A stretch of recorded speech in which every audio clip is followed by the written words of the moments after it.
जिस एक सीरीज का अक्खा हिंदुस्तान इंतजार कर रहा था वो आखिरकार रिलीज हो गई है, बैड्स ऑफ बॉलीवुड। जब किंग खान के बेटे आर्यन खान ने एक्टिंग की जगह डायरेक्शन में हाथ आजमाने का फैसला किया था तो इस मूव को स्मार्ट मूव कहा गया था। क्या वाकई में ये स्मार्ट तरीका साबित हुआ है? काफी हद तक हाँ। आइए जानते हैं।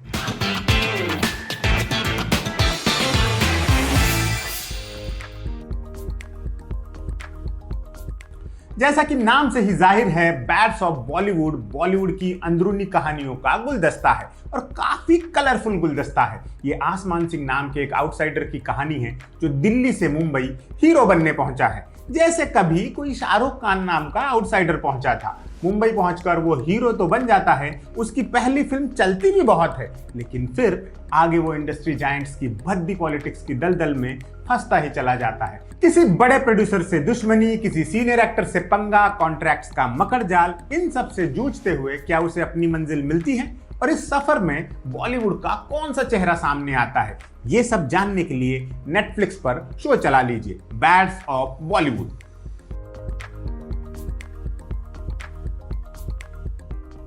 बैड्स ऑफ बॉलीवुड काफी सेल्फ अवेयर शो है। ये इंडस्ट्री की हिपोक्रेसी पर तीखी टिप्पणियां करने से नहीं हिचकिचाता। यहाँ आप देखते हैं कि किसी पार्टी में पूरे जोश के साथ गले मिलने वाले बड़े लोग जरा सा आगे गुजरते ही एक दूसरे को गालियां देते हैं। यहाँ का पूरा निजाम बस एक ही चीज ड्राइव कर रही है, खुदगर्जी। आसमान सिंह पहली फिल्म से स्टार बनने के बावजूद अपने भविष्य को लेकर सिक्योर नहीं है। वो इंडस्ट्री खलीफाओं के रहम करम पर है।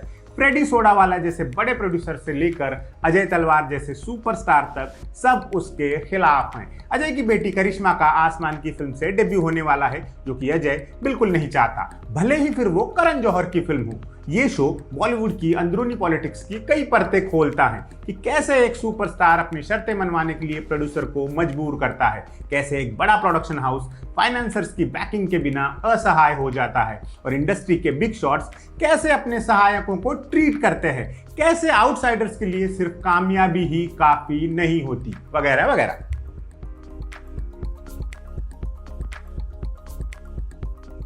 इतने बड़े शो की इतनी बड़ी स्टार कास्ट में जो एक बंदा स्टैंड आउट करता है वो है राघव जुयाल। क्या एक्सेप्शनल टैलेंट है भाई ये आदमी। आसमान के दोस्त परवेज के किरदार में उन्होंने महफिल लूट ली है। उनके हिस्से जितने भी सीन्स आए हैं उसमें उन्होंने फोड़ कर रख दिया है। खास तौर से इमरान हाशमी और रणवीर सिंह के साथ उनके 2 सीन्स तो लोग रिपीट कर करके देखेंगे। वो कॉमेडी और इमोशनल दोनों तरह के सीन्स में एक्सेल कर गए हैं। इसके अलावा एक और स्टैंड आउट परफॉर्मेंस है आसमान की मैनेजर सानिया के रोल में आन्या सिंह ने दी है। आन्या आसमान की जिंदगी का और इस शो का बेहद जरूरी पार्ट है। उनके हिस्से कई पावरफुल डायलॉग्स भी आए हैं। हमारी साथी जीशा ने ठीक ही कहा कि लीड पेयर से ज्यादा इंप्रेसिव राघव और आन्या का पेयर है।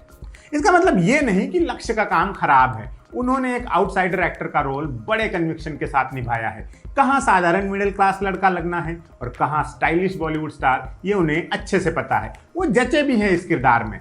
सहर मामबा थोड़ी सी अंडरवेलमिंग लगी है। बॉबी देओल तो लॉर्ड बॉबी हैं ही, वो तो जो भी करते हैं कमाल करते हैं। एक और दमदार परफॉर्मेंस है मनीष चौधरी की। फ्रेडी सोडावाला का अहंकार, धूर्तता और कमीनापन उन्होंने बहुत अच्छे से पोर्ट्रे किया है। मनोज पाहवा और रजत बेदी का काम भी काबिले तारीफ है। मोना सिंह ने एज यूजुअल इंप्रेसिव काम किया है। आसमान के पिता के रोल में विजयंत कोहली भी प्रभावित करते हैं। अरशद वारसी ने गैंगस्टर के किरदार में धमाल मचाया है। खासतौर से उनकी एंट्री का सीन मजेदार है। करण जौहर ने किल कर दिया है। मूवी माफिया जैसे शब्द उनके मुंह से कहलवाना काफी मेटा स्टाइल है।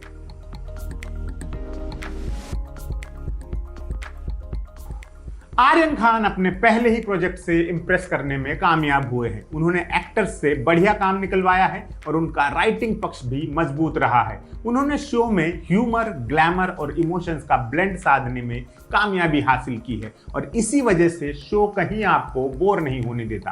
हाँ, आखिर के एपिसोड्स में कुछ चीजें ड्रैग होती दिखती हैं, लेकिन उतना माफ किया जा सकता है। कुल मिलाकर आर्यन खान का ये सक्सेसफुल डेब्यू कहा जाएगा। फिल्म के तमाम कैमियोज मजेदार हैं, खासतौर से आमिर, सलमान, रणबीर और इमरान हाशमी के कैमियोज। अपने पिता शाहरुख को आर्यन ने उसी ग्रैंड स्टाइल में पेश किया है जिसकी एसआर के फैंस उम्मीद कर रहे होंगे। कुल मिलाकर बैड्स ऑफ बॉलीवुड एक एंटरटेनिंग शो है जो हिंदी फिल्म इंडस्ट्री के अंदर कुछ हद तक झांकने की इजाजत देता है। ये लक बाय चांस जैसे हार्ड हिटिंग तरीके से नहीं, बल्कि हल्के फुल्के अंदाज में आपको बॉलीवुड का वो चेहरा दिखाता है जो पर्दे पर बिखरी पड़ी चमक दमक के बीच हम कभी देख नहीं पाते। इन 7 एपिसोड्स पर 5 घंटे बिला शक खर्च किए जा सकते हैं, जरूर देखिए।